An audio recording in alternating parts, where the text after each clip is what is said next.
collègues, ce que nous examinons, ce ne sont pas seulement les crédits de la mission Asile, Immigration et Intégration du projet de loi de finances 2024, c'est aussi le prélude à l'énième projet de loi sur l'immigration annoncé pour décembre, dernière pierre à l'édifice de politiques migratoires toujours plus répressives et déshumanisées. Car les chiffres et grandes annonces du gouvernement ne mentent pas sur ses priorités: criminaliser, enfermer, détricoter le droit d'asile. La France continue encore et toujours d'investir dans les centres de rétention administrative. Ces dernières années, l'enfermement en CRA, pourtant facultatif selon la loi, est devenu quasi systématique, tandis que les délais de rétention se sont allongés. Malgré 11 condamnations par la Cour européenne des droits de l'homme, la France continue d'enfermer des enfants, notamment à Mayotte, où le nombre d'enfants en CRA est 30 fois plus élevé que dans l'Hexagone.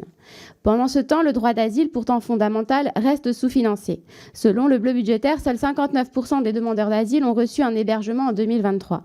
Face à ces besoins, la création annoncée en 2024 de 1000 places d'hébergement pour les demandeurs d'asile est dérisoire. De même, le gouvernement demande à l'OFPRA de rendre 15 000 décisions de plus en 2024. Mais quels moyens accorde-t-il pour cela? 17 ETP en plus. Le gouvernement organise l'affaiblissement de notre système d'asile en imposant des délais de procédure toujours plus courts et des objectifs de traitement de demandes toujours plus élevés à des instances en sous-effectif qui n'ont donc pas les moyens d'examiner les demandes de manière sereine et individualisée. Concernant la partie thématique de votre rapport, je souhaite revenir sur 2 points. Sur le sujet des visas, je note avec déplaisir votre enthousiasme pour l'externalisation du traitement des demandes de visa. Alors que notre service consulaire souffre de décennies de réduction des coûts et des effectifs, au lieu de lui apporter les moyens qu'il nécessite, votre rapport suggère de porter un coup fatal à ce service public essentiel. Enfin, la dimension européenne. Si votre rapport disserte longuement sur les franchissements irréguliers aux frontières extérieures de l'UE, il reste silencieux sur les drames humains qu'entraînent ces politiques sécuritaires. Entre janvier et septembre 2023, plus de 2500 personnes sont mortes ou portées disparues après avoir tenté de traverser la Méditerranée.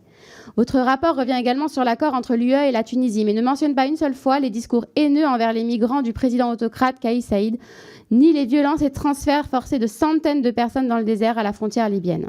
La politique migratoire actuelle est inefficace dans la prévention de ces drames, elle y contribue même, et pourtant l'UE et la France s'enferment dans cette impasse.